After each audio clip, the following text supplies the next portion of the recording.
What's really good? What's really good? What's going on, everybody? How everybody week been? How's everybody month been? First off, let me say happy Black History Month. Today we're gonna talk about something that I think as a content creator, you should be asking yourself, or a lot of people have asked themselves when it comes to purchasing gear is, do you need a drone in 2021? Like, do you still need one? Was it a fad? Was it hype? Today we're going to talk about that, and we're going to drop our usual set of jewels. I know you're here for the jewels, so we'll definitely drop our usual set of jewels. Before we move forward, real big announcement. I want to make sure I let everybody know because I get mad messages.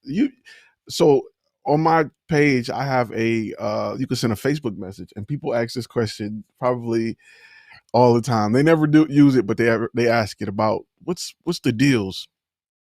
Through the month of February, we're giving 30% off all courses and bundles. So that's like contract packs, and 50% off all individual contracts.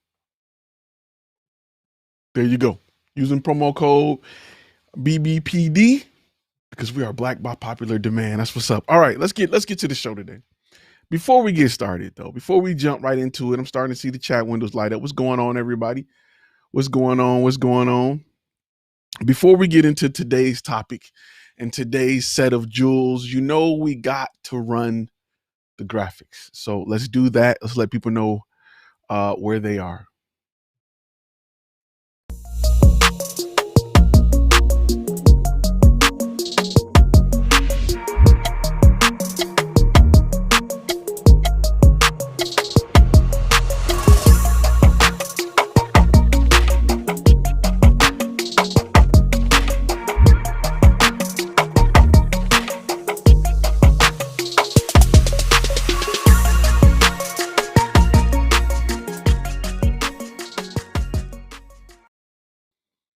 What's really good, if this is your first time on this channel is designed for content creators like yourself that want to turn their passion into profit. If you want to learn how to make your grandmother's skin look clearer, this is not the place for it. But if you want to learn how to let your current camera gear pay for the next camera you want to buy, this is definitely the spot. Today we're talking about some simple things, right? Really simple. Drones, right? Drones were crazy in the past. They've been crazy for the past like 3 to 5 years, just taking off. Like ever since, I want to say maybe like the Phantom 3, every content creator's been jumping on it. And the Phantom 2 was cool, but you had to add the GoPro and you didn't know what you were getting. But the Phantom 3 was a little bit better because it had a camera. You can see what you're shooting. It allowed you to get more cinematic shots.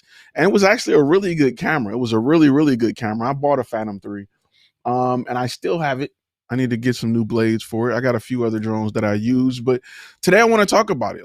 And I think a lot of it, what's going on, everybody? I think a lot of it has to do with your niche.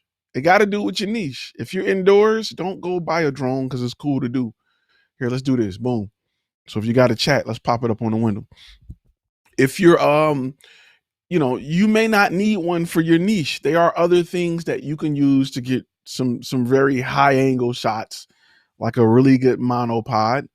But depending on what you are, the only time I really regularly use a drone, that's right, do the bird, man. The only time I regularly use a drone is when I do establishing shots.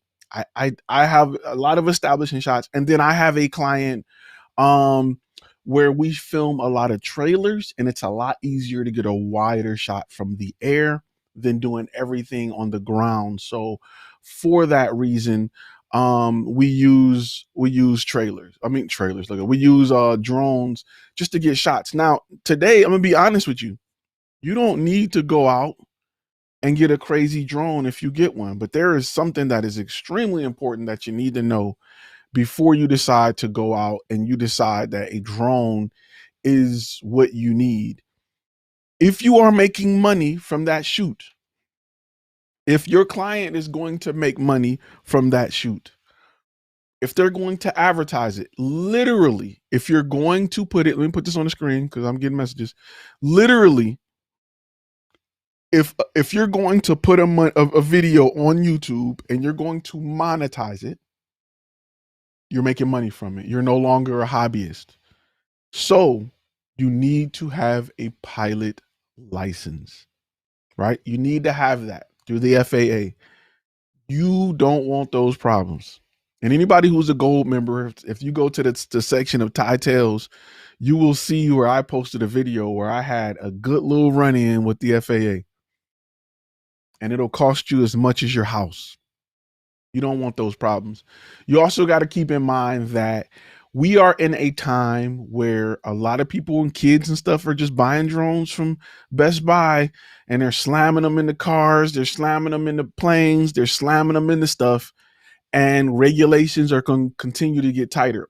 That on top of the fact that you're starting to look into a lot of commercial uses for drones. So they're going to regulate it even tighter. You got delivery companies that want to use drones, pizza companies that want to use drones. So they're going to have to regulate it to be a tight space.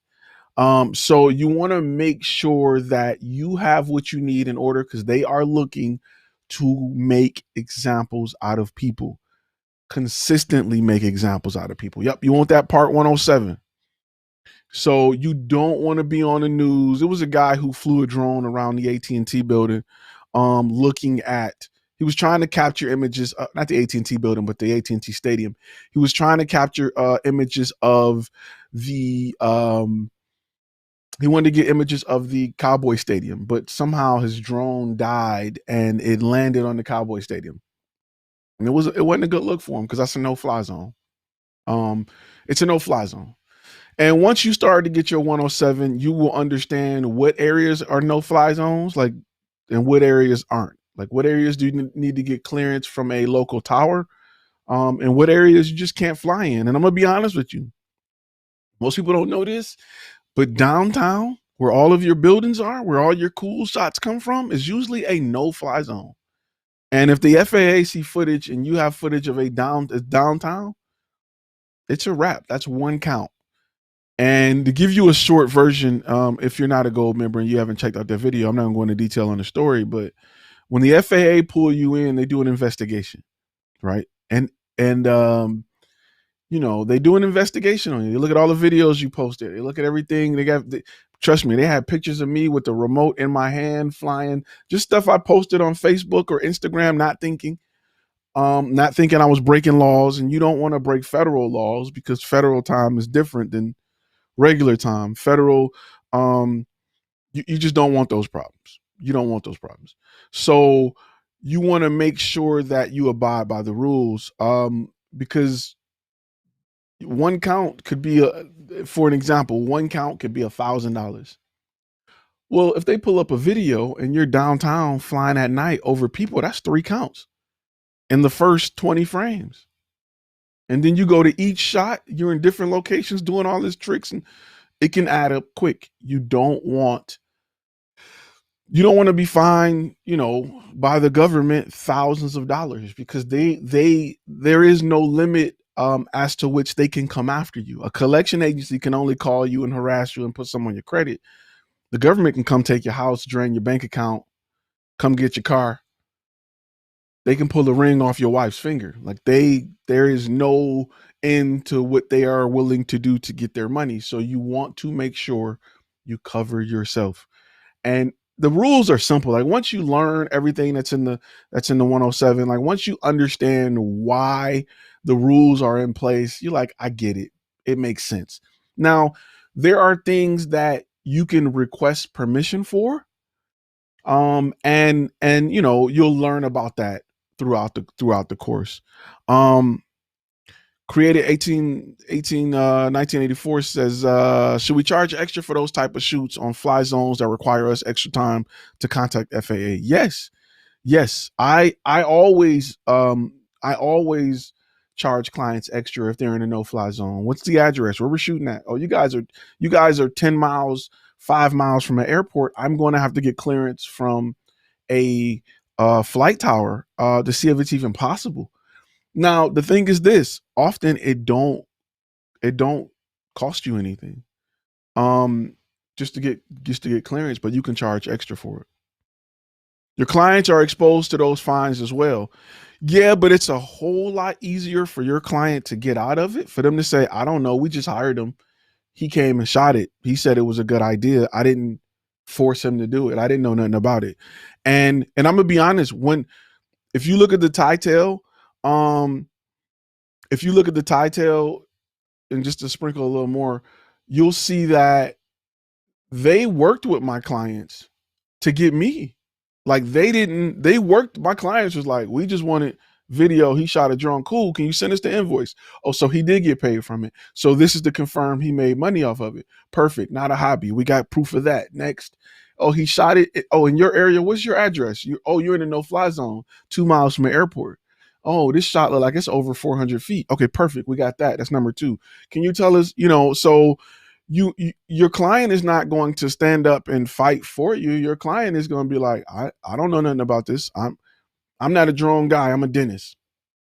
That's what he said. We'll give you everything you need so that you're not messing with us, and they'll come right after you. So those are things you need to be mindful of. You think it's like not a big deal.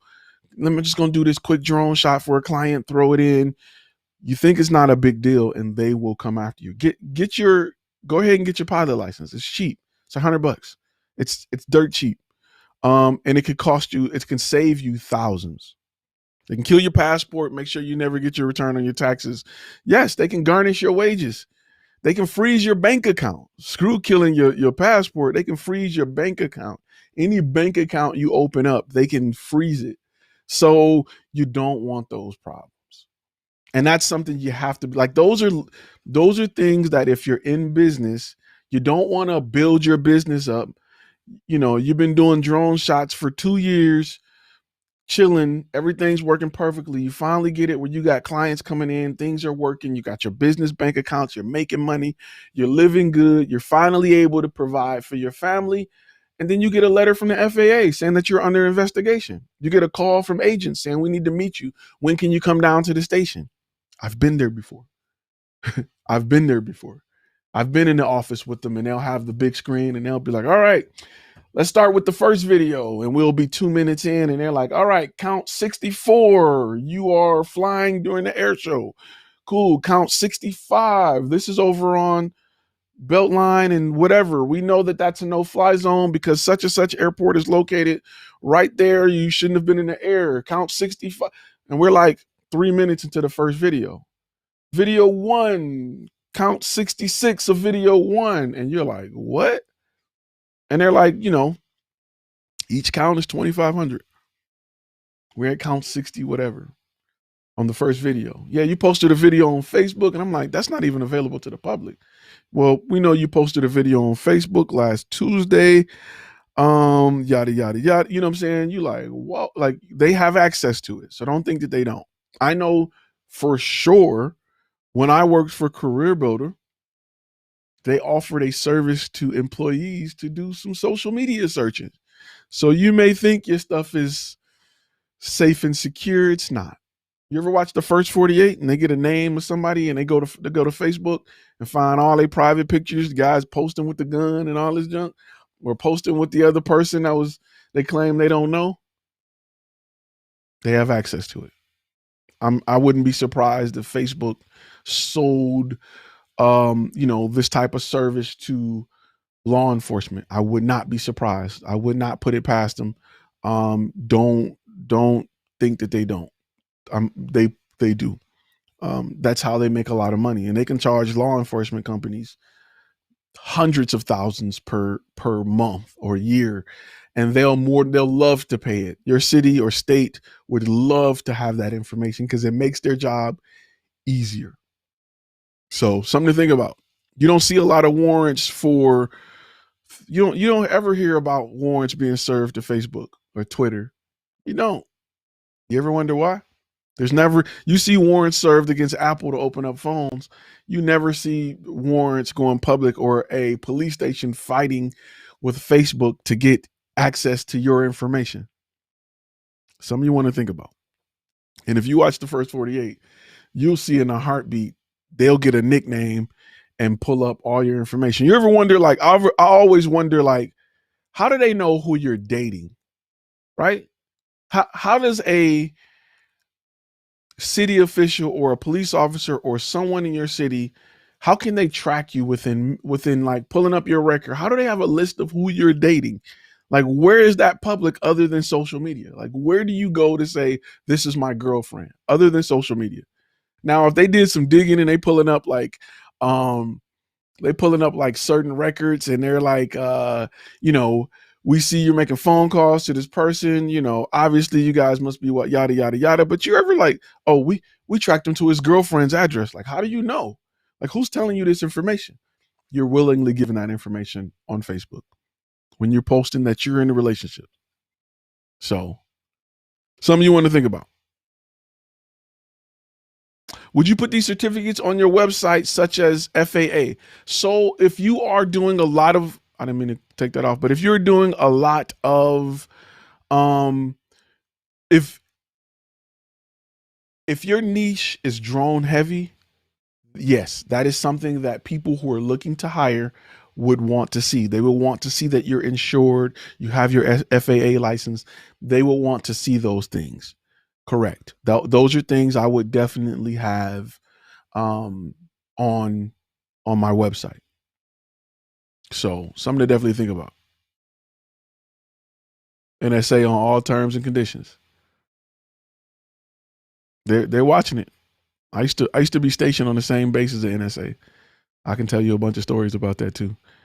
I'm a PC guy looking for a new laptop. Should I go for the M1 MacBook? If you're okay with 13 inches, yes. I personally, I just ordered the Mac Mini, the M1 Mac Mini. Really for this purpose, for lives, because I run a separate system just for my lives and then some slight edits. I like to have multiple systems. So I like it. If you can wait for the 16 inch, I will wait for the 16 inch. That's just me. TED Talks, do you make money from it? I'm not sure. I'm not sure if that's just a way to promote yourself. I'm not sure. Any drone regulations of weight needs to be registered and operated. Yes, that's correct. If it is of a certain weight, I think with the new ones. So, I mean, you can get a DJI, you can get a small one, but if you're making profit, you still need to register it. You still need to get your pilot license. If you're doing this as a business, that's just the cost of doing business, right? You need to have your pilot license, period. The FAA is not someone you want to be on your head. You don't want to come up on their radar. So, yes.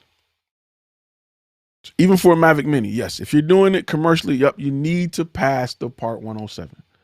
So, trust me, you don't want those problems. You know how they say more money, more problems?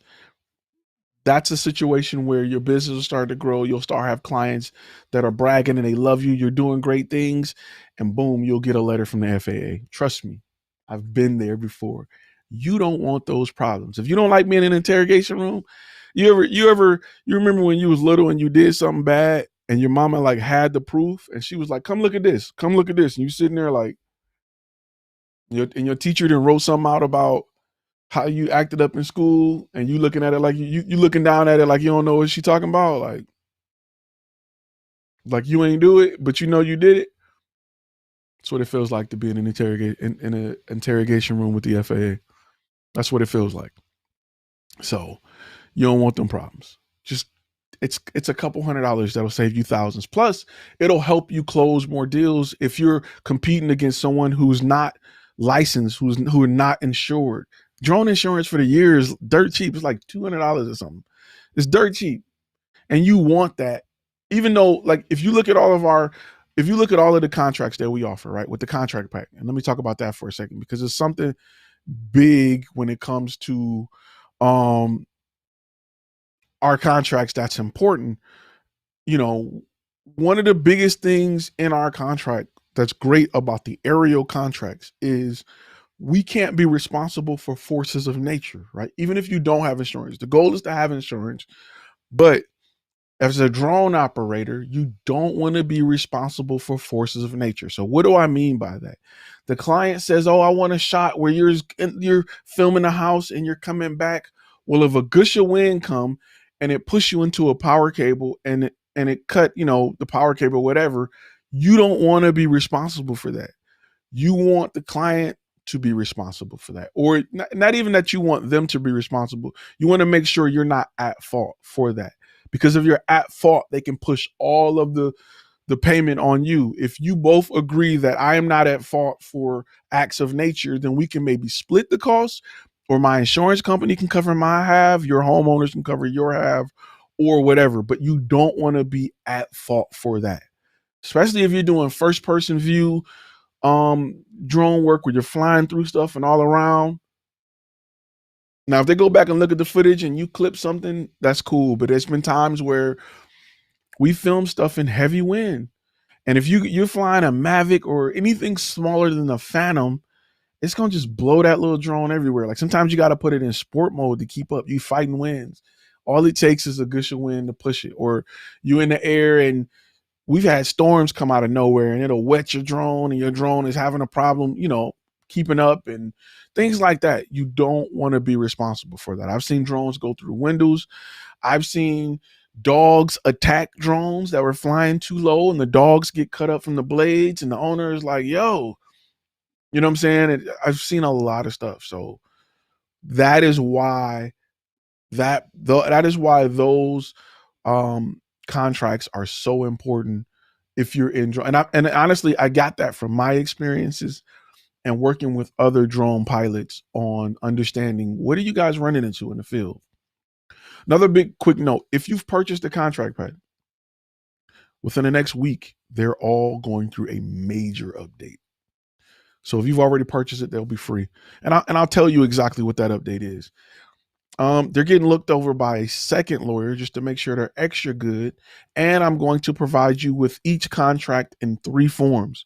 One will be your editable, editable Word document. The second will be your traditional PDF.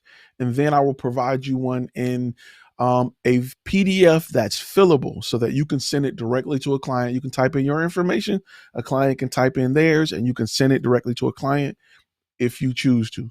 And it'll be a PDF that they can edit. It'll have the slots for each one. So that's coming within the next week for all contracts, including not just our regular contract pack, but that also includes our podcast. Oh, that's not the right one. Podcast contract pack as well. So both will be updated within the next week. So you may want to check those out. If you got them, be on the lookout for an email. I'll send an email to everyone that already own them, let them know when the updates are there. And like I said, with those, we will continue to update them. Because I like to hear feedback. If any of you have them, the comment section, people have made comments about, hey, I wish you covered this, or do you have that? And the goal is to keep updating them. So there you go. Now no one's half the battle. If you know where that's from, go ahead, post it below. Editable contracts may be a new niche. It may be. Let me see some of these questions. Good information. Somebody had a question that was a change of topic that okay, that was a good question. What if I hire someone with a license to do work? That is absolutely perfect. Definitely do that. Definitely do that if you can.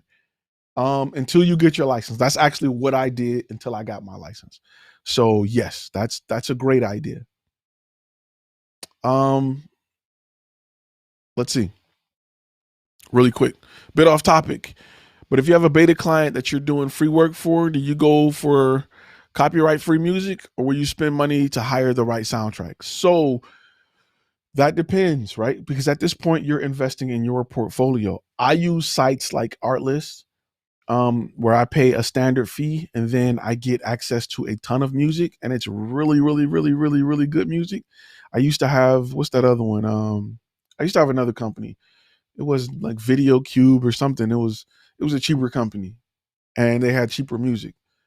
So when I invest in company in services like that, and I got a link in the description, If you look under the link that talks about the services and stuff we use, but I just like them. They're absolutely dope. Absolutely dope. So if you subcontract, um, a drone operator, what should I have in my contract? Should all insurances go through his or mine or anything? Anything I should look out for? Okay, so you want to use the second shooter agreement contract. That's first. Secondly, if you're getting event insurance or you're using event insurance for yourself, it'll cover it. Or if you have it for your business, it'll cover it. Also, I wouldn't hire a drone operator that's not insured. So you're triple covered. That's just how I've normally operated. I don't, any drone operator that's looking to be hired and they're not insured, I don't trust you. I just don't, because you're not handling your business. So just FYI. So if you're looking to hire one, you want to make sure they are insured. Flying Ryan. So Flying Ryan is probably one of the best drone operators I've seen. His website is dope. He is a diehard Flash Film Academy guy, and he has great content. He has really, really good content. So check him out if you can. He's very knowledgeable on the drone side of things because his niche is fully 100% drone. And if you're in the area, hire him. His work is phenomenal.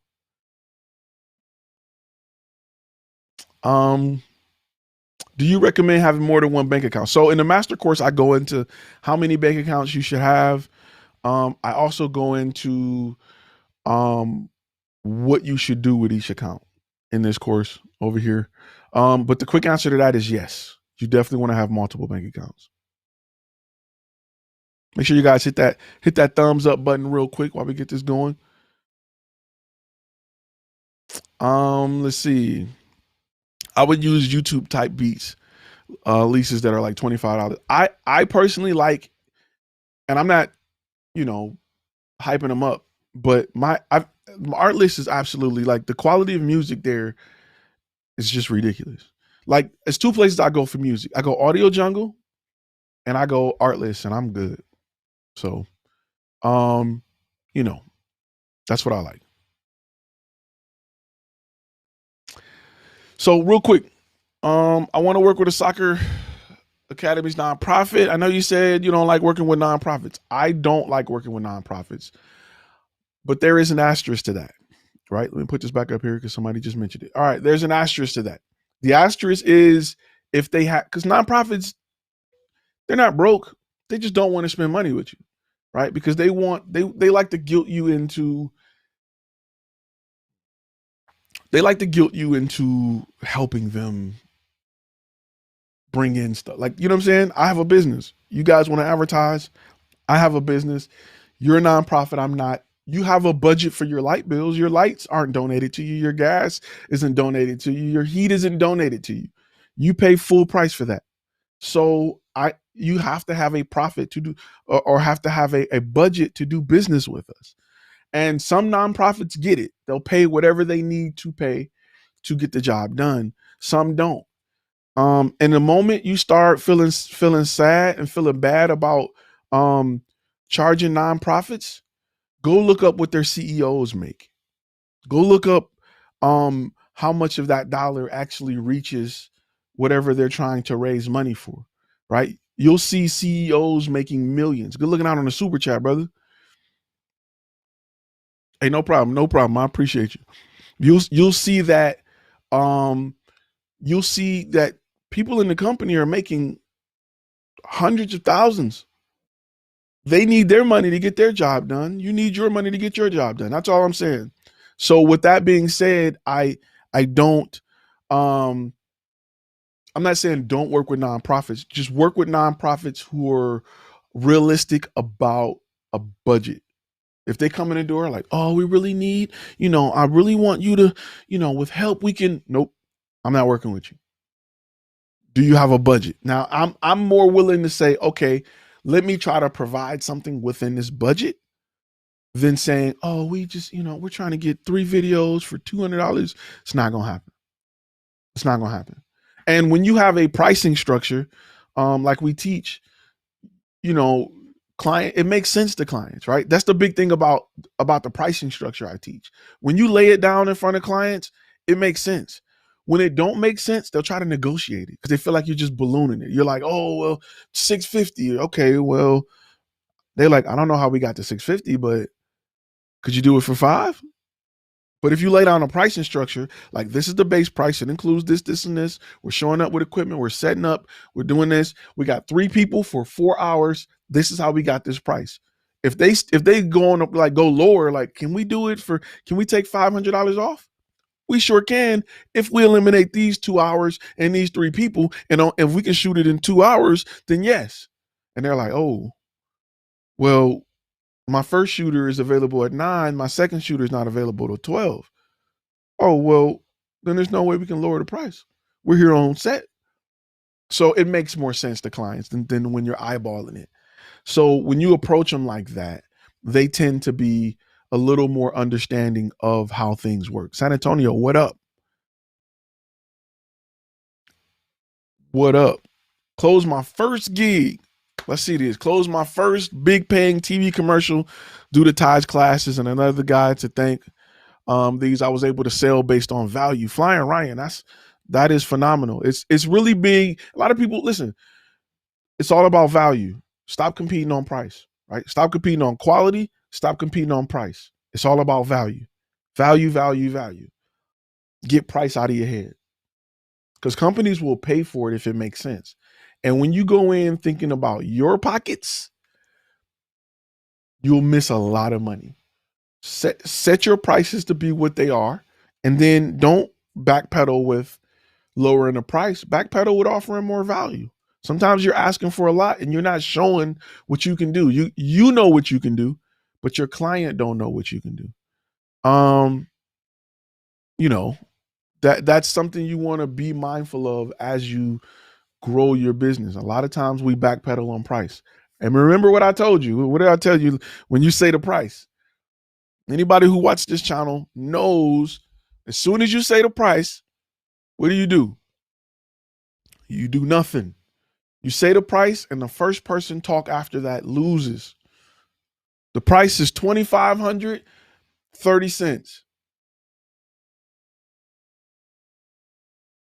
What's going to come out of somebody's mouth? If your mouth open up first, it's going to be, but we can work. Nope. But we can add, nope. What's going to come out of their mouth is either, yes, let's do it, or an objection that you can overcome. Hey, that's a bit steep. Hey, that's, you want to go into value. That's what it costs to create the content. Break down what you got. Well, the base price is this and includes that. And we're going to come set up with a 2-man crew, yada, yada, yada. And that's how we got to that price. And if you explain it well, they can't say that. They're either going to say, I can't afford this. Thank you. And you want to get out of there because they're wasting your time at that point. This is way out of what our business can afford. Cool. And listen, I'm really big on still leaving the foundation to a good relationship. And you got to lay it like this. Listen, just like if you imagine this is how I want you to picture your brand. Imagine going into a Mercedes-Benz dealership and you didn't have the credit score or the down payment for Mercedes-Benz. And they're like, sorry, we can't get you approved. This, that, and the other. They're not going to say, screw you, kick rocks, I hate you, go die. They're going to say, let us see if we can get you in the used car. Maybe you can work on that for a year and then come back and see us. Do the same. Hey, I got a guy that, I got a little cousin that runs around with a camera. Maybe he can create something for you. And when you guys get the budget, you guys can come back and we can get a full production going for you. Something like that. Work out a deal like that with, sometimes you'll have clients or you'll have other shooters that work with you. And I've had clients that can't afford flash film media and I'll refer them to one of the guys that work with me. And, they're usually doing their thing. They're working with me to grow their business, to understand, to be a part of it. And I'm fine with that. Hey, just like if you go see a really good photographer and you can't afford him, he'll give you to his assistant. Hey, maybe you guys can start there and they can work out something and get something within that price point. And when you guys get ready, we'd be more than happy to take care of you guys. That's how you want to leave them. Because that's going to make them say, gosh, man, I wish I can afford it. I got to drive a Kia. I really wanted a Mercedes. Man, I'm going to get my money up. I'm going to pay this note on time for 6 months. And I'm going to come back and I am going to get that Mercedes. It happens. So don't burn that bridge. Keep them in your advertising loop. Keep them in your marketing loop. Add them to your email list. Make sure that they are still a part of your messaging. Make sure that they are still welcome to come here and do business. You don't want to humiliate them, but you want to say, hey, this may not be right for you. You know what I'm saying? Because you aren't there yet, and it's fine. I'm going to help you. I'm going to put you in place with somebody else that will help you for now. And then when you guys get the budget, we'd be more than happy to offer you guys just high quality content. So it is what it is. It's all about value. Stop trying to compete in price. Stop trying to compete in price. So something to definitely think about.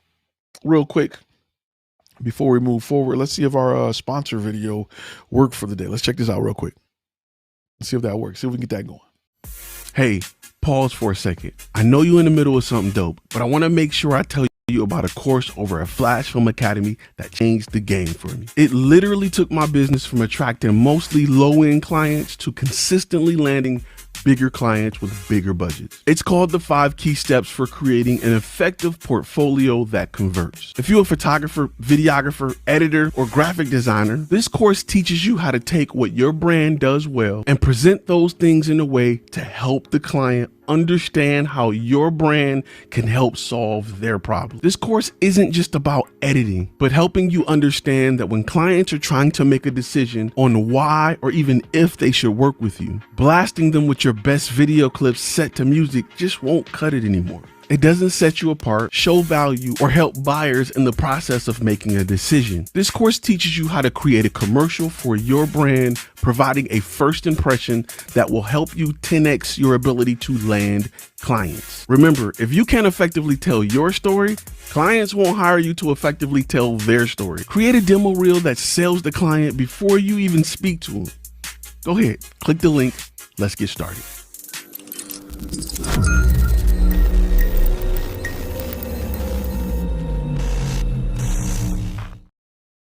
And that is our sponsor for today. You'd be surprised at how many people email me and want me to do sponsor videos. And I'm just like, I ain't gonna do that. I get a lot. Since subscribers are growing a little bit, I get a whole lot of sponsored requests. And I just be like,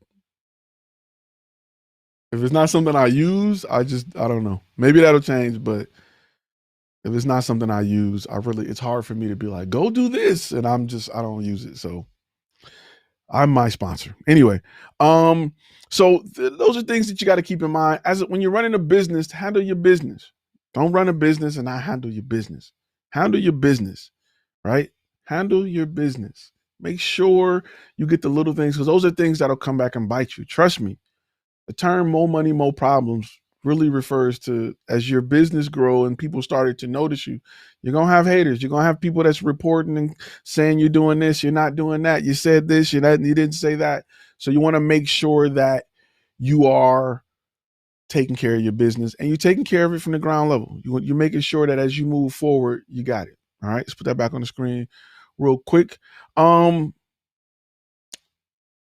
Great thing. Being a part of knowing who your clients are. I only do aerial work.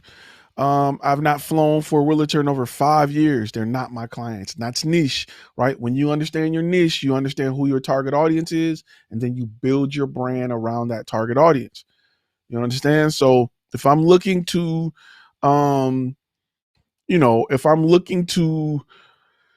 sell a certain product, I need to know who's going to buy that product. If I'm selling a camera lens, I'm not advertising to people watching food videos or people that's interested in going to the movies. I'm advertising to photographers, people who are searching for photography. So now, instead of spending $1 million trying to, reach everybody, I can spend 1,000 reaching just my target audience. It's important that you understand that. If you are a content creator and you're like, I just want to sell to anybody who want videography or photography, you're going to have the hardest time in your life trying to build that brand. So that's something you need to be mindful of as you grow this brand. That's why I preach niche so much, because the fear is I won't have enough people to sell to. The reality is, one, you'll be a subject matter expert, so your prices will go up. Two, you're going to your advertising is going to be way more effective. Three, you're going to get referred like crazy. Four, your website's going to work better because it's designed for a specific person or a specific target audience. Five, you'll be able to know what gear you really need. And you're not buying 8K when you're shooting real estate videos that need to load in 30 seconds. I don't need 8K.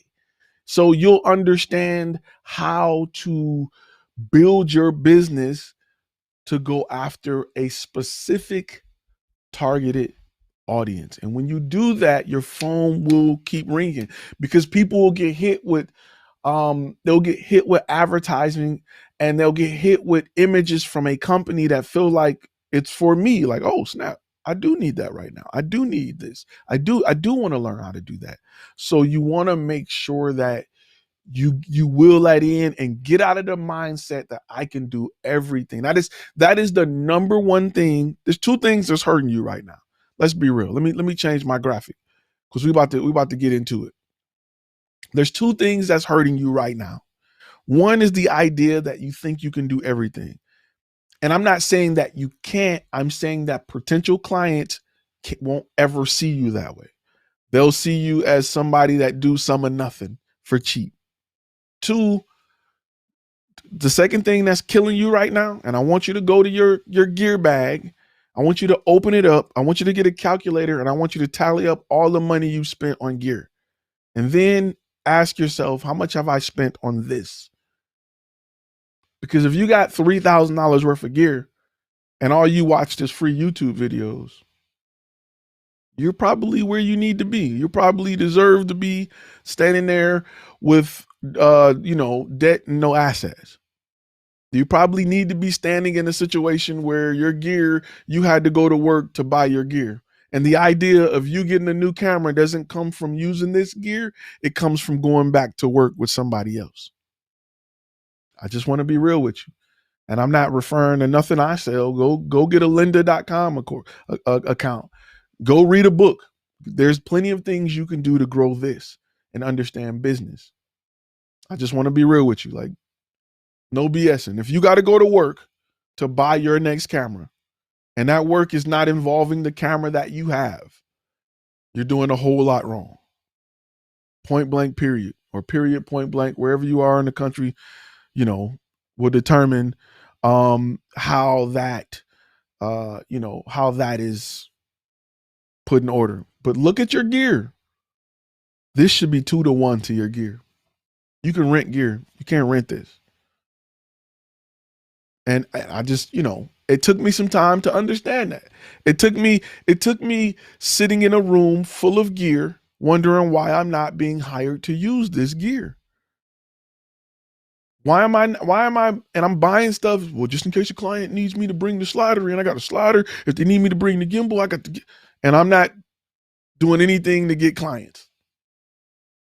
Like, these clients don't exist. They only exist in my head. If a client hired me to do this, I got it. Clients aren't hiring me though. Or at that time they weren't hiring me because I wasn't focused on this. That is the number one thing. I can rent everything else. So invest in this. Go get a book on business. Go get a book on advertising. Go get a book on marketing. Go get a book on how to network. And when I say network, I don't mean going to events full of other entrepreneurs that aren't really doing nothing but showing up at networking events with a business card and a trash website telling you about name dropping and telling you about what they're doing when they're not really doing nothing. Good looking out on the super chat, brother. So I challenge you in 2021 to buy less equipment and do more with this. That's what's going to grow your pockets. Don't nobody care what camera you got. Your clients will take videos in 720p right now. happily. They will be ecstatic at a 720p video. Meanwhile, you're going to get 8K. You got to get lenses for the 8K. I got to get a computer that handles 8K. I got to get an 8K monitor. Don't nobody care. Don't nobody care. Just you. But the people who are paying you, that's who you need to listen to. And if you got a camera, if your next camera is going to come from, good looking out again on a super chat, bro. If your next camera is going to come from your paycheck at work, you are failing miserably. Sorry, not sorry. Somebody got to tell you. If you keep listening to other YouTubers that's unboxing crap every week and you like, I got to get that, you're not going to make it. Invest in your head. Invest in your brain. That's the best advice I can give you. Or you can watch other YouTubers unbox all this new gear that they're getting secretly sent for free just to put it in front of your face so that you feel like you need 50 megapixels and you don't, because a client is not requesting 50 megapixels. Unless you work for an NFL team, you're doing sports, which is difficult to make money in, or you got a passion for bird photography, or you at the Olympics. Give me a good reason why you need 50 megapixels right now. I'll wait. So when you do, think about this, right? And this is something I really want you to understand, right? If Flying Ryan say TV is still 1080p, most TV is 720p. Like cable is having a hard time getting everybody 1080p because they don't have the bandwidth. That's why they're going to fiber. They just don't have the capacity. Satellite did a little bit, but most of your channels are in 720p. If that, a lot of it is still in upscale 480. But this is what I want you to think about, right? When we talk about 4K, if you're working with, like, corporate clients pay more than anybody. I don't work with people, I work with companies. Corporate clients pay more than anybody, right? They have budgets. They don't mind making an investment because video photography helps them grow, right? If you go into 99.9% of companies and you walk through the building, I can almost guarantee you will not find a 4K monitor in there nowhere. Unless they do content creation, you will not walk into a corporate office and see a 4K monitor. Most of them still got little square monitors. They barely got 1080p monitors. You will never have your video played back for a client in 4K unless they have a 4K phone, maybe. Call your client up. Ask them how many 4K monitors they got. And when they're gonna measure like 4K. Well, I got a 26-inch. Is that no? So something to think about. Good looking out on the super chat. My niche is focused on small businesses and a restaurant niche. What should I do if I decide to move, expand, or bigger clients reach out? If they're within that niche, it's perfect. It's perfect if they're within that niche. If they're outside of that niche, listen, let me be clear. Your niche is who you're going after, right? If I'm largemouth bass fishing and I know what lake they're at, I know what boat I need, I know what rod, what size fishing line, I know what type of hook I need, and I know where to fish for largemouth bass. If I'm fishing in that area and I pull up a bluegill or a trout, I'm still gonna keep it. Oh, it's a good sandwich too. Put that in there. But I'm specifically going after this type of fish because I can do everything to make catching this fish easier. However, if somebody approach you with something different, I'm not saying say no to them. I'm saying build a company to catch largemouth bass so it's easier to catch largemouth bass. You may have something else bite that hook. And if they want to bite that hook, will them in. However, to make your life easier, if you're a guy that's just fishing, what you fishing for? I don't know. I just got worms. Oh, okay, good luck. That's why you go and you watch the fishing channel and they're just yanking the fish out every 10 minutes. Oh, look at this. Cool, let's go. Oh, look at it. Because they're designed to go after that type of fish. We know they're in this area. We like to keep the bait up this high. We like to jiggle it and move it because that's what bass like, yada, yada, yada. They've designed everything about themselves to catch this type of fish. Your business is the same thing. Now, if you pull that net up and you pull something else, eat. Definitely eat. But you don't have to go after them to do that. You're gonna get a lot of what I call low-hanging fruit. Really quick. What you said is what I said at the end of last year. Just landed 1K per month client today, and got a meeting with another restaurant tomorrow that has 40 locations. Ty is the truth. Eddie, good looking out, brother.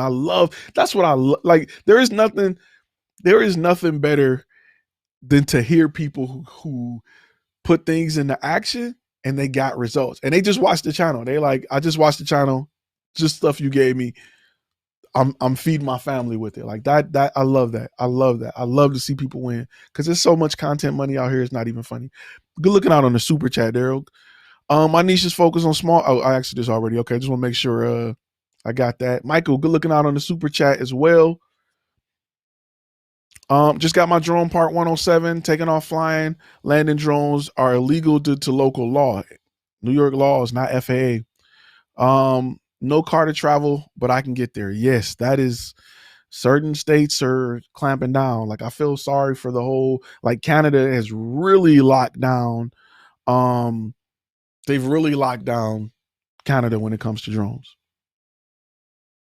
Tommy says, I have both A7S III and a red Komodo. The images after grading are nearly indistinguishable. And you can only tell side by side. Red consumes 200 gigabytes. Sony takes up 15. I was this close to buying a Komodo. I'm not gonna lie to you. I was this close to buying it. I ended up getting 2 A7S3s for the price. I do not regret it at all. I don't even want an A1. I don't want 8K for what? I love what this camera does for me. From the YouTube side of things to the actual filming with clients and bigger clients, I love that I can get a cinematic grade out of it or cinematic look if I choose to. It is my camera of choice right now. I bought 2 of them. I'm probably gonna buy a 3rd one. So something to think about. 4K is wanted by production only. For flexibility in editing. Everything is delivered in 1080 and sometimes 720. I totally agree. Facts. All true. Ty, I told myself that my camera will pay for any more gear from this point on. Keep throat punching. Hey, the thing is, like, your camera should be buying your next camera. If it's not, you're not focused on the right thing. And that's just, you should only have to buy a camera out of your pocket once. After that, it should pay for everything else. If it's not, you are to blame. You. Go look in the mirror, blame that person. Because they value tangible over knowledge. It's the exact same. Listen, if you are a photographer and you've been doing it for years and you understand the exposure triangle, you understand aperture, shutter speed, ISO, you understand that, right? If you go place a 1DX in an amateur's hand, he's not going to come close to you with the T3i in a professional's hand because he don't understand how to use it. He don't understand how to get the best image out of it. He don't understand how to use lenses the way you understand it. So just having that camera is not enough. That's literally who you are in business, right? You got a big camera with no knowledge of how to get money with that camera. So your finances, your money, the money you're making, your ability to bring in clients is equivalent to that person's ability to take good pictures when they know nothing about settings. They got it in S or M and they're like, my pictures are dark. What should I do? I don't know why my pictures are dark. You're literally that person holding that camera. Like, I'm not making no money. I don't know what I should do, but clients ain't paying me. You have to invest in this, period. Jacob, good looking out on the super chat, brother. Jacob says, Ty, I wanted to say thank you for inspiring and educating me. I graduate from DINFOS tomorrow. Okay, DINFOS, brother. I graduated from there as well. Looking forward to getting better on my craft. so I can get to the civic sector and change the game. Jacob, big shout out. I graduated from DINFOS. So for those who don't know, DINFOS is the school in the military that teaches you photography and videography. It is one of the best in the world when it comes to photography and videography, teaching you fundamentals. I actually want to make a trip back to DINFOS to talk to some students and just go around. DINFOS is located in Maryland, Fort Meade. Remember I said I was located on the base with NSA? That's the base. Big shout out to my DINFOS crew. I love to hear that, man. Keep in contact, Jacob. I love to hear my DINFOS cats do their thing. DINFOS is the truth. Bay, good looking out on the super chat. Bay, just real quick, he said, I wish to run Facebook ads, or should I use scary good marketing? Yes, I would use. So this is my idea of marketing, right? Marketing is a whole nother investment that you have to make mentally if you want to be good at it. I would much rather pay a professional. So let me give you this. And I just got a message, so let me throw this back on the screen. Let me give you this. It's really, really important that you understand the hustle of online advertisers. Their goal is to make it look easy, so you'll do it. Because if they can get $5, $10, $25 from a million people trying to advertise, they'll take it. The truth is, to be efficient and effective, you need someone who understands how to read the analytics, who understands the algorithms, who can make adjustments. Because once you boost a post, there's no adjustments. You just like, let's see what happened. Oh, I didn't get a lot. Let's see what it's like, almost playing a slot machine. Let's put in more money. Oh, I got 2 people this time. Let's put in more money. Oh, I got 1 person. It must be, you need someone in marketing, look at the analytics to say, okay, this is working, this is not working. Let's A/B test this. Let's make changes so that over time, even though you're spending $100 a month, you're becoming more efficient by the end of that $100. When you just boost a post, you get nothing. You don't, unless you understand analytics and how to make changes, you're not able to benefit from that $100 the way you should. That $100 should do 2 things for you. It should boost your post and bring in traffic or bring eyes to your advertisement. 2, it should allow you to better understand what your target audience is looking for so that you can be more efficient. So next time you spend $100, you get 4 people instead of 2. You know what I'm saying? So if you don't have the ability to make that advertisement more efficient, I personally would not spend money by myself in marketing. I would always get someone who has the expertise, the patience, and the time to continue to evaluate my marketing so that a year from now, for that same $100, I'm bringing in 500 people instead of 5. That's why I like to hand that off. For the same reason a client is handing off their idea for a video to you. They don't want to learn cameras. They don't want to figure out aperture and buy lighting. They don't want to do that. They just want the best possible result. And they're handing that off by hiring you. You don't want to step outside of your niche or focusing on your brand. You want to work on it. You don't want to work in your brand. So for that, I would always hire a professional to come in and handle it and give me better results. And a lot of people was like, dang, I'm spending $100, but only $50 is going towards the ad and $50 is going towards them. Like, how is that better than spending a whole $100 on ads? Simply because they can optimize that advertisement to continue to help your brand. And you personally, if you don't understand analytics, it'll be very difficult. So something to think about. Fun Film say, look at all the super chats. That's my guy. What's going on, bro? Let's see. D Rose said, I'm new to the game. My homie keeps bringing me child portrait customers. I hate doing child portraits. Should I be thankful for as a new guy? Nope. If it ain't what you want to do, don't do it. How is it going to make you get better? Child portraits don't pay a lot. I get people hit me up all the time that are friends and family. And man, we want you to do portraits of our, and man, I'll even get Bordeaux. I'll get everything. That's not what I do. I can refer you to somebody that do it. That's not me. I don't do it. So you got to stand your ground. You can't go into Walmart and demand that they sell transmissions. They don't sell transmissions. Go to AutoZone with that. So it is what it is. Scary Good Marketing say, Bay, reach out to us. so we can talk, see if it even makes sense. Scary Good Marketing is dope. If you're looking for marketing, he's a great source for that. I would definitely reach out to him. And make sure you guys are on the Facebook group, because listen, in that community, you'll find people who have experiences and they can help you. That's not the graphic I'm looking for. They can help you with things like that. So definitely reach out. Scary Good Marketing is dope.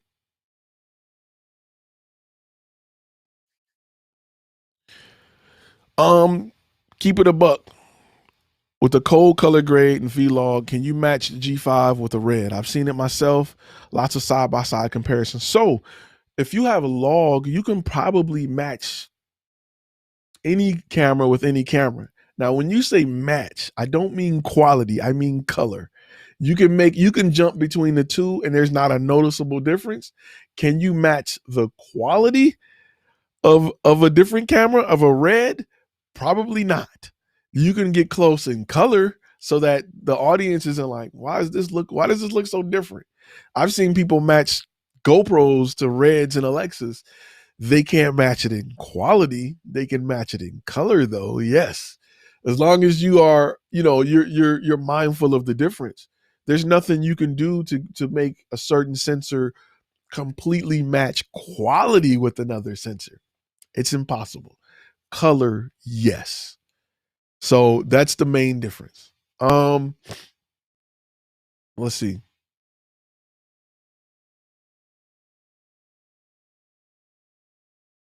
You want to make sure, make sure. So that's a good t-shirt idea. That is a good t-shirt idea. You want to make sure. I got you. Hold up. I don't know. It's a simple code. I'll put it back up here. So you want to make sure that that's where it's at. Mr. B says, Ty, book my first dentist for a company profile video. How can I offer more services without seeming desperate, a little nervous? You got to look at it like this, right?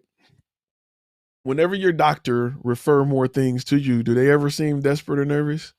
They don't, right? Because they're offering you a solution. They've evaluated your issue to the point where they have legitimate solutions, right? They don't seem desperate. They don't be like, oh, we can get you a knee brace too, huh? You want a back brace to go with that? They don't do that, right? You trust them. Why do you trust your doctor?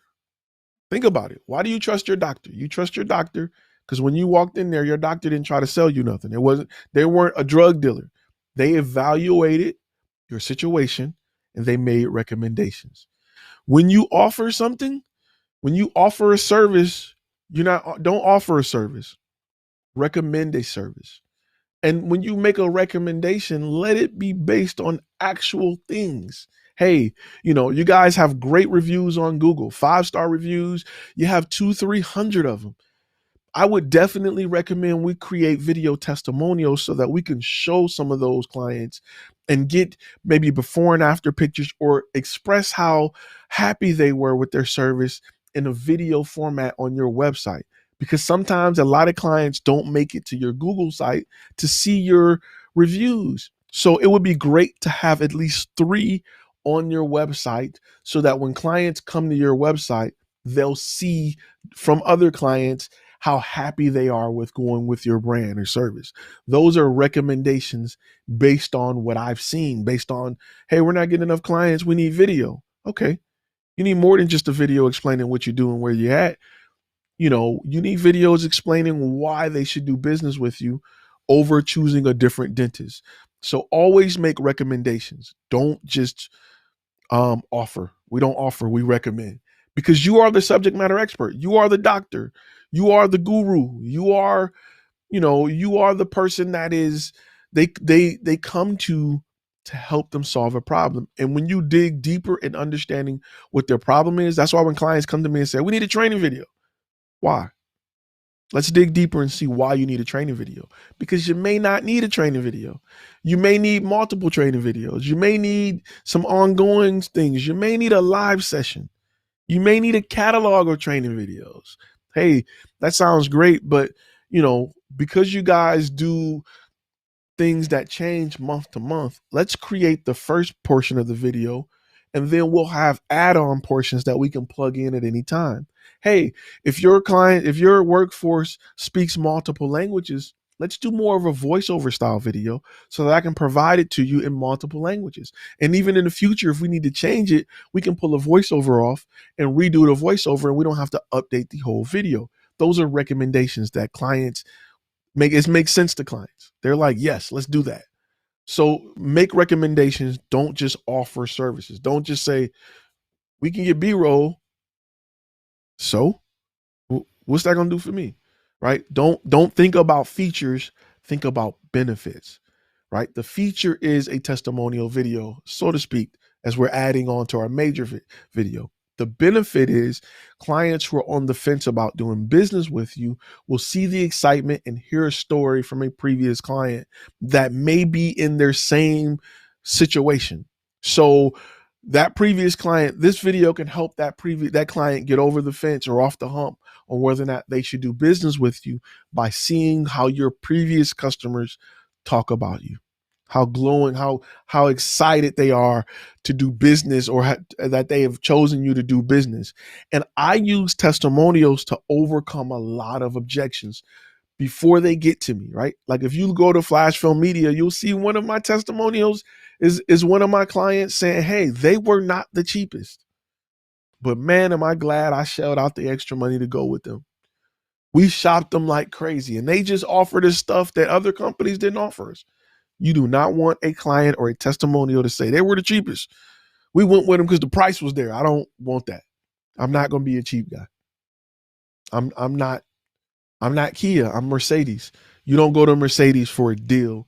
You go to Mercedes to get it done right the first time, to get the best that you can possibly afford. And that is what we offer here at Flash Film Media. So when you build your brand that way, you weed out the cheap guys. You don't see anybody. Don't get me wrong. I'm not saying people don't try to negotiate in a Mercedes, but you're negotiating at 150,000, and your negotiation tactics is usually, hey, how much could I save if I pay cash? It's not no, you think you can go lower on the price because, I don't really think that the leather seats is worth that. You don't run into that in a Mercedes dealership. Their negotiation tactics is usually, could I get this for 10% cheaper if I pay cash? Or I can just swipe with my card, or can I get, if I buy two, that's the negotiating tactics I like to hear. Hey, if we sign up for a monthly subscription, can we? Yes, of course. Not no, this gonna blow up, man. Everybody gonna see it. And for that reason, you should let us get it for half off. It's not gonna happen. So, something you definitely want to think about. Real quick.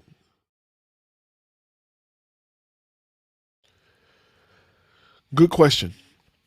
So when you do something, if you wants to hire one person to do digital marketing instead of hire out, you can. Once you get to the point where budgets are there, a lot of companies bring in-house marketing.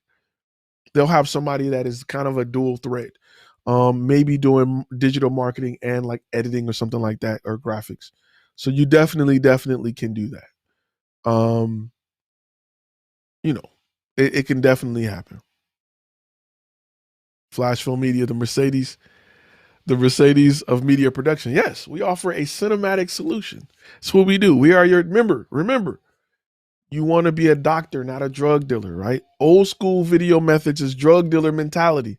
I'm just going to show up and film. They don't care about how your day going. They don't care about what problem you got. You just want to get high. Here goes some drugs. A doctor is going to evaluate your situation and then offer a solution that helps that situation. And sometimes the solution may be different than what you think. And an example I always give is, I went to a doctor for back problems and he gave me insoles, and I'm like, what? I came here, I was hoping like you was gonna shoot me up or something, like you was gonna give me something where I'm good, I can stop hurting. He was like, nope, your arch is off. Huh? I'm gonna send you to a podiatrist because we're gonna fix this long term. Blew my mind. I'm thinking it was something totally different, and it was the best advice I ever got. So something to definitely think about.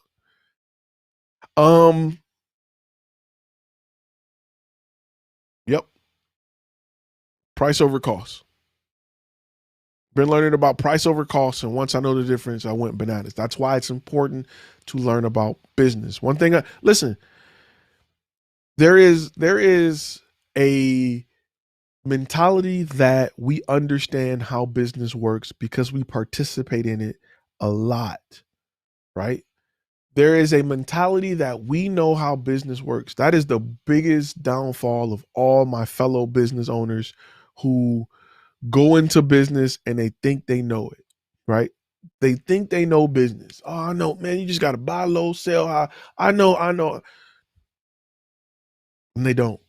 A lot of little mom and pop shop um businesses open up and they're fly by night because they don't take the time to understand business. Go read my personal MBA.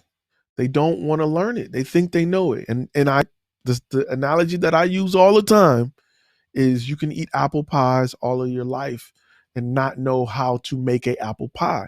You can't take a bite out of an apple pie and be like, the oven was on 425. It was preheated for 30 minutes. And the pie was in the oven for 2 hours. I can taste it. You can't. It just doesn't work that way. Right? You have to understand how business works to replicate it. You can't just go do what they're doing because you don't know why they're doing it. You can go into a Walmart right now and subconsciously walk past items that were put there on for a reason. They were put there. They're literally, next time you go to a Walmart, go look at what is the closest item inside the door and what is the closest item to the door on the outside. And think about why they are there. Because Walmart spent millions. They spent millions of dollars to determine what needs to be the first thing to slap you in your face when you walk in. They've spent tens of millions to determine what needs to be in the register to make you make last minute decisions before you swipe out. They've spent millions to determine what needs to be at the level of your 4-year-old so that they can grab compared to what needs to be at eye level for you. These are little things that you just don't think about. Everything is there for a purpose, a reason. Now you need to build your brand to have that same effect. And you can't do that if you don't understand business, right? There are certain things that I introduce to my clients within certain points of my sales process. I don't talk about teleprompters in my first conversation. For what? They don't understand the problem we're trying to solve. They don't understand how a teleprompter can help them yet. I usually mention teleprompter around the time we're reviewing a script. And I'll say something along the lines of, hey, are you comfortable with memorizing these 2 paragraphs? Oh, no, I figure I can just look off. Nah, you don't want to do that. We offer a teleprompter that can display this script right in front of the camera so that you can read it and look into the camera and things are natural.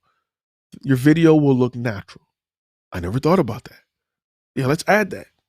Congratulations. I've made an extra $250 simply by offering the right product in the checkout lane instead of when you walk in the door. Those are little things that you will learn to do when you grow your business.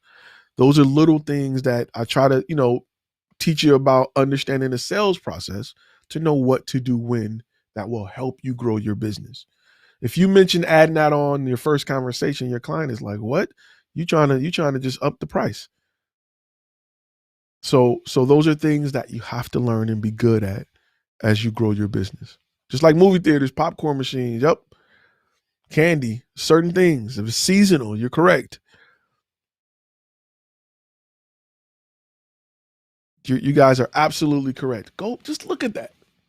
Just every store you go in, every time you go to spend money, it's a reason you go into Walmart for one thing and you leave out with multiple things. It works like that. It's a reason. That's not because everybody thinks like, oh, silly me. I got a habit where I just buy stuff. No, they got a habit of placing everything they think you might need in front of you and make you go through the whole store to get stuff just to go out, just to leave. That's why you got to walk past the clothes to get to the electronics. In almost every Walmart, Every Walmart is designed to make you go past things you may not need to get the things you definitely need. And then you got to come back and you're like, okay, I'll grab one. Grocery stores are that way as well. And there's an art to it, right? Your business needs to work that way. Your business definitely needs to work that way for your client. This is the main thing we're selling. And once you know you need that, to walk you out of this conversation, I'm gonna walk you past different items that I can upsell you on, or different solutions that we can provide. That's how iPhones sell you the phone, and then they sell you cases, they sell you earpods, they sell you bricks for your charger. Now they sell you battery extenders, they sell you everything. Not only do Apple make a ton of money off their phones, but their aftermarket, their accessory aftermarket, segment of their business is huge. They're selling you apps, they're selling you music, they're selling you everything. There's a reason for that. Your brand needs to do that as well with what you offer. Good looking out on the super chat. Darrell says, I'm concerned about getting results for clients when managing Facebook and IG. How do I how involved should we be with managing their social media? What are the client asking for us? Now, social media management is a whole different fee that I charge. And the goal for me when I charge for that is the main focus is making sure we're adding content that is properly thumbnailed, properly keyword, proper titles that have the proper settings. Anything beyond that is usually difficult to manage. Now, you can also, I'm gonna tell you why I like managing social media for clients. Because the biggest thing about social media is being consistent. They're going to consistently have to create content. So we can't doing it just once or twice, you're not going to see results. I would get with a company like Scary Good Marketing to white label it or handle it on the back end, understanding what those fees are, and then passing those fees on to your client with profit, so that you can have them manage that for you. You'll get great results. You'll have a team that's dedicated to it. You can focus on other companies. Remember, we're working on our company and not in our company. You can focus on other things while still looking like the good guy. So those are things that I would do. And those are things that I would definitely do if I was looking to grow a company's social media. So the difference between growing it and just managing it. So that's something you definitely want to think about as you move forward. Just went through this on the last project.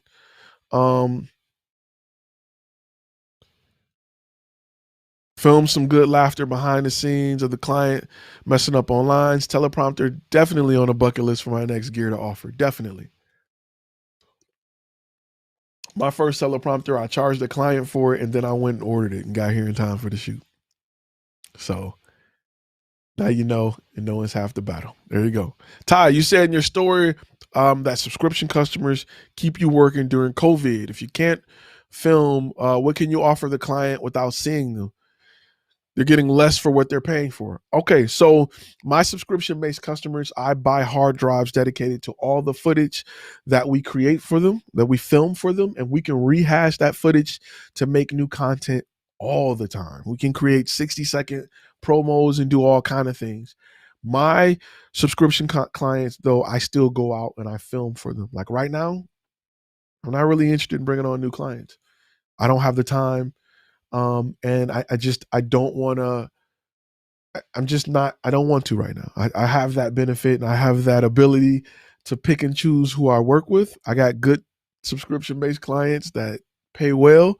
And I want to make sure I'm taking care of them right now. And unless I get something that's crazy huge, I think I had Samsung reached out to do some stuff locally, something like that. I'd be more than willing to work with, but I have the luxury of not having to take every client that comes and fill out my form. I'm very selective right now because I don't want to, I got kids, I got older people in my family. I don't want to expose myself to the virus.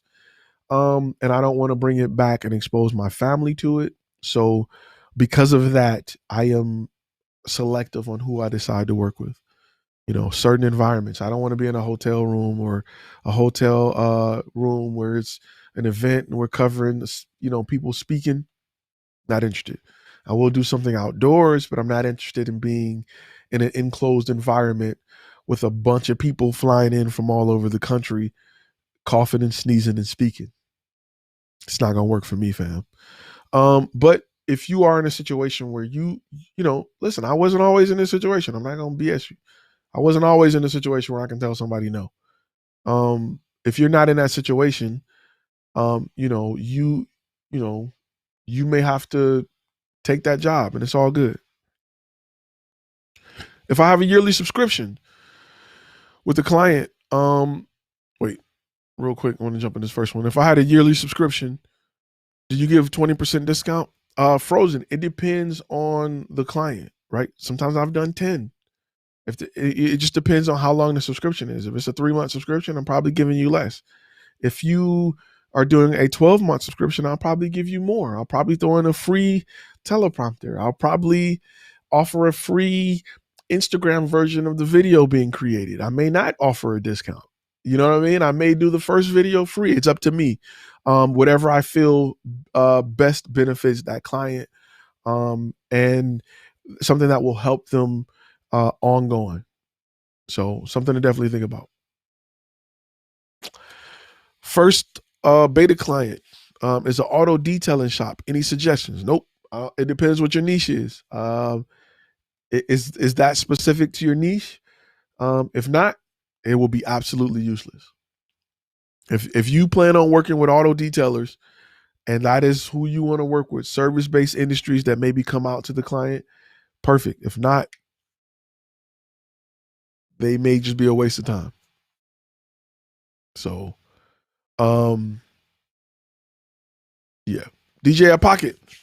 Does a DJI Pocket produce good enough quality for B-roll for a client? If you watch my story, I don't know if it's still up, but you'll see on a shoot, I pulled out a DJI Pocket just to grab B-roll. Heck yeah, I love the DJI Pocket. I love it. I love it. I love it. It wouldn't be the camera that I bust out and say, hey, client, we're shooting B-roll with this. I usually, I'm gonna tell you, when I bust out my pocket, it'll be like, you know what? Let me just grab a quick shot with this, and I'm grabbing some B-roll and just to have. So yes and no. It just depends how you present it. I don't present it as this is my B camera. Nope. We're done filming. We're filming. You know what? Let me just grab a shot of this real quick with this camera. Clients are like, what is that? It's just our little CYA camera we use to make sure things are great. It's a really, really good camera. It's a really good camera. So, real quick, how do you price or mark up music licensing to a client? It depends, right? So I charge $50 for a royalty-free music, but again, I'm paying a yearly subscription to like an art list, so it's pure profit. After you get 4 or 5, it's pure profit. You said detailing sound fun, but I don't know nothing about cars. Then that may not be a good niche. Don't do beta clients just because they're willing to work with you. Anybody will take free content. It has to help you grow. In a master course, I got a whole section where I talk about things you should ask them, how you should use that information to grow, and how you should be creating a product from it. I would definitely say check that out if you get time. What if everybody had test results? See, it'll be different with you flying, Ryan, because the majority of your clients are probably outdoor use, so I'm fine with that. If I was outdoor for everything, yes. I'm not sitting in a house filming B-roll of testimonials right now, and I got everybody coughing, and I'm not doing it. We could film it outside. I'm not doing it. It's just, if financially I was in a different place, if I was where my business was 5 years ago, I'd do it. I'd have to. It is what it is. Right now, because of my relationship I have with my subscription-based clients, because of my savings account, because of other methods of income, I have the ability to say no. So, there was times I was doing $200 headshots. I go to your house, set up, do your headshots, be out. And they paid the bills. Depending on where you are in that stage would determine that answer. I would never tell you no, because I'm not above doing it. I don't mind getting my elbows dirty and my hands dirty to go do what I got to do. If you see in my demo reel on Flash Film Media, you see me I was at the garbage dump on one of the shoots filming, doing what I got to do. I got kids, man. They got to eat. So, there are times where you got to do what you got to do. So, yeah, if you watch the story, you see how I bust out the Osmo. So, something to definitely think about. So, if it's not your niche, don't do it. Right? There's no benefit to you for doing that. Stay away from it. If you want to go film something, just listen. If you're trying to get within a niche, just go up and be like, yo, can I film in here? Can I film this? This is what I'm trying to do. I even got in the course, I even got a whole pitch that's like, say this exactly, word for word.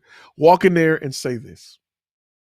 I even give you the questions and everything. Like, now that I got your attention, now that we got a meeting set up, ask these questions. Cool. Take this information back and build this. When you're done with the beta client, send them this questionnaire and ask them these questions. Take that information, build your business from it. That is located in, you gotta excuse me, my allergies are killing me, but that is located in this course. And it talks about all of that. I give you the whole game on that. So I like the Osmo. I was thinking about buying the second one, but I got too much. I got an Osmo Pocket 1. I got a GoPro Hero 9. I got 2 other GoPros. I got the latest iPhone. I got enough cameras right now. It's just nice to have. There's some ideas I have with different channels on YouTube that I may use something like that. So good question. And I'll answer this and I'll get ready to wrap real quick. Let me put this back on before I start getting, real quick. There's another one. Where am I looking for? I'm looking for my graphic. Because if you guys want to be a part of these lives, big shout out to Parker, who does graphics. I'm gonna get this question off the screen so I can see it in a minute. What do you think about the ATEM Mini for live switching for mobile weddings? And if you have been a viewer of this channel, you already know where I'm about to go with this one. Okay, let me put this on the screen because if you don't want to miss a live, there you go. Right now, and I as soon as I get done with the other 2 modules of the master course, I got so much content coming. I got so much gold member content coming. I got so much regular content coming. It's not even funny. In fact, the reason I started doing lives is because they're easier and I don't have to do a lot of pre-production or post-production, and it free up my time to finish with the master courses. Just want to be real with you. But trust me, once they are completed, I'm going to have a whole lot more video content.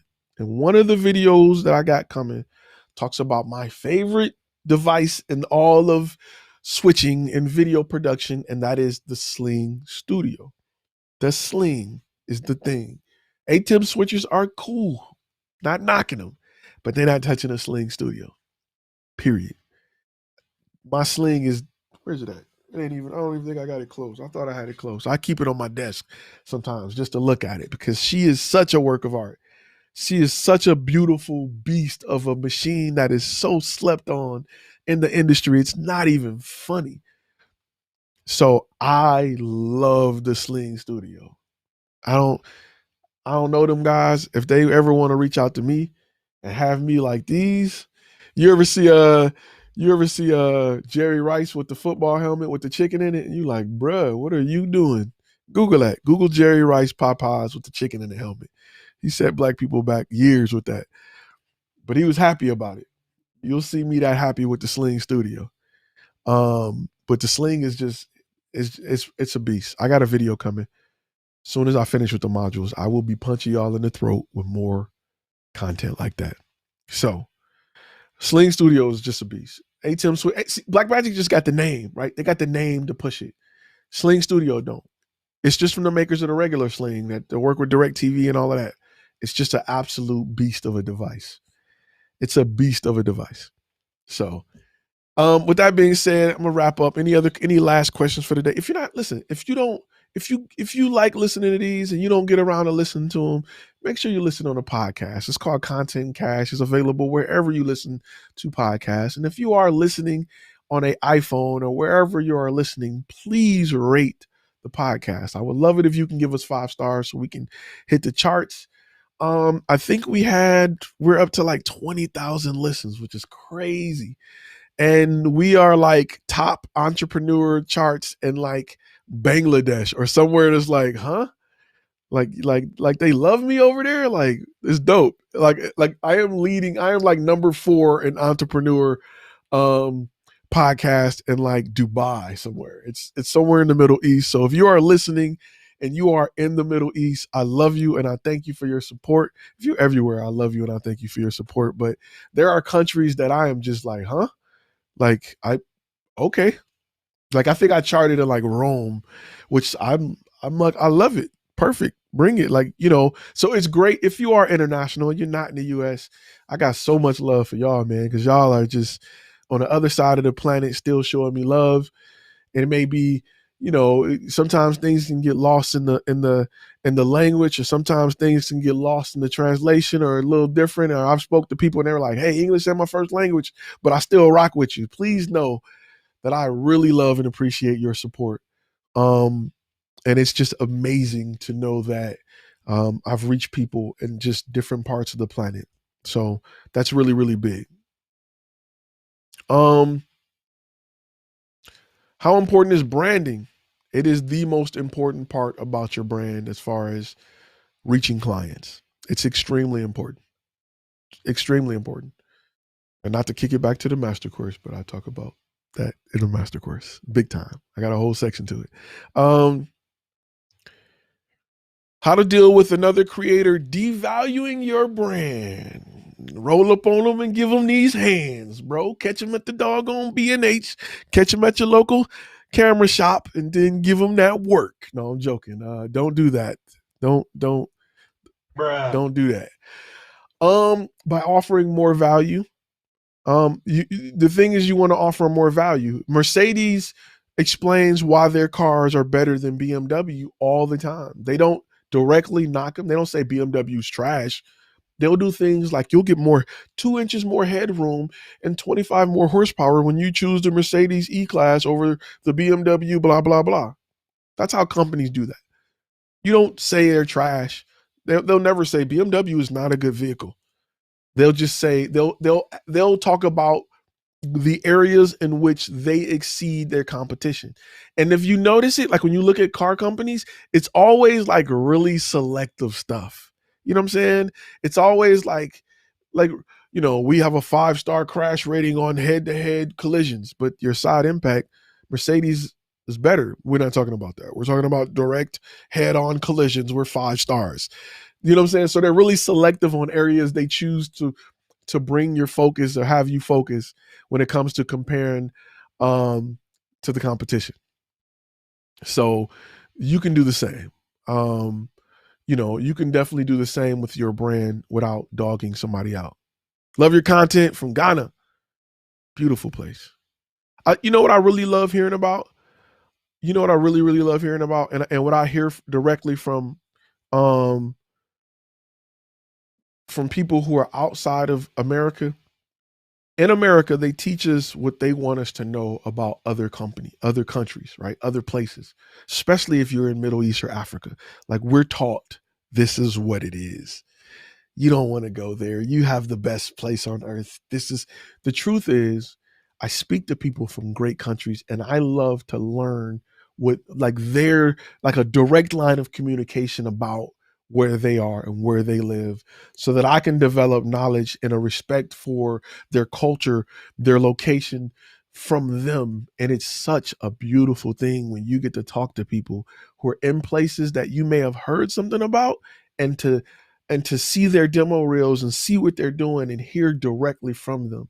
It's amazing how great people are in all of these places that you have been told things, and you speak to them and you're like, bro, we are on a different side of the world, but we are so much alike. It's not even funny. I had a consultant call with a gentleman in Nigeria last week, and you would have thought that I was talking to my cousin. Like, it was ridiculous. Like, it's such a good thing.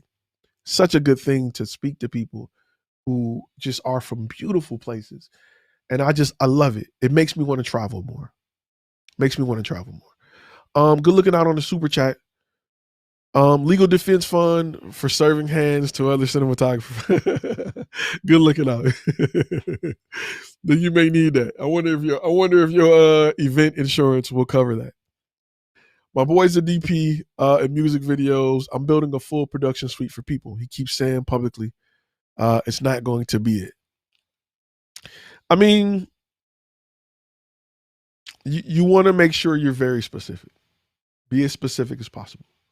I don't serve everybody. I serve a specific niche of people. You know, so be specific. You don't seem like my auto detailing idea. My thought was to get some testimonials, a kind of content to add to my reel. It won't help you, right? Let me be honest with you.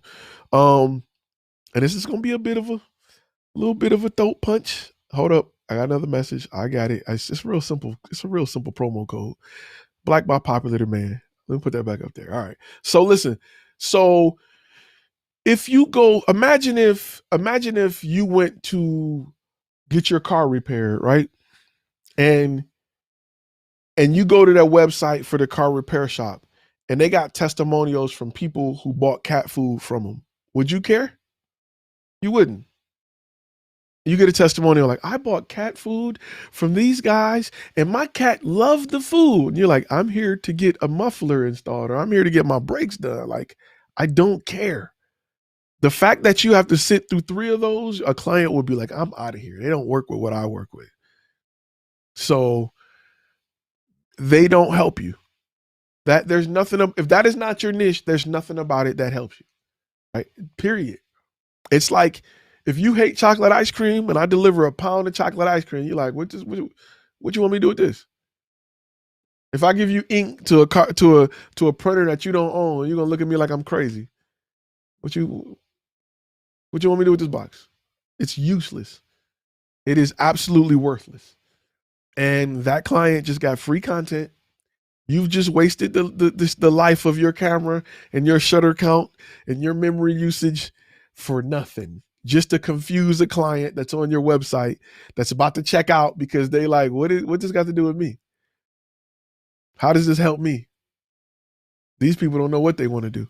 You ever went somewhere? You ever went to or looked at a client or looked at a website for a company and you're like, they all over the place. They don't know what they want to do. I'm out of here. You know what I'm saying? There's a reason why suit warehouses the suits are more there than they are at Sears or Kohl's, right? You're going to pay $1,500, $400 for a suit at the suit warehouse. You can go to Sears and get a suit for $50 and they're begging you to take it. They're throwing in free tailoring and you like, ugh. You can't go ask somebody at Kohl's, does this tie go with this? How about these socks? They like, I guess it's blue, right? Yeah. You go to Men's Warehouse, you can get a really decent suit. And you can get somebody who has expertise. And that's you really don't want to wear that type of sport coat in the fall. You want to wear that in the summer. Let me bring you over to our fall selection. That's what I need.